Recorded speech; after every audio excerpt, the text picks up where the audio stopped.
Hey everyone, welcome back to Printer Tales. Struggling to do your Brother MFC-J4335DW wireless setup?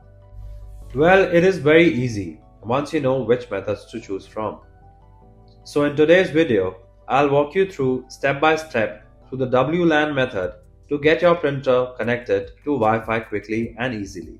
Let's get started. First, on your printer, press the settings button. Now, scroll and open Network. Under Network, select WLAN. Select the Find Wi-Fi Network option.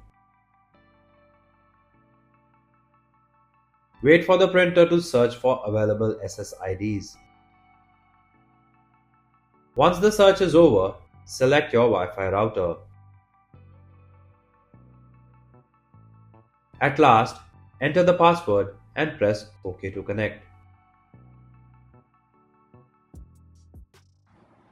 If you like our content, give us a like. And if you want to learn more, subscribe to our channel. You can also visit Printer Tales or call us on the following contact numbers.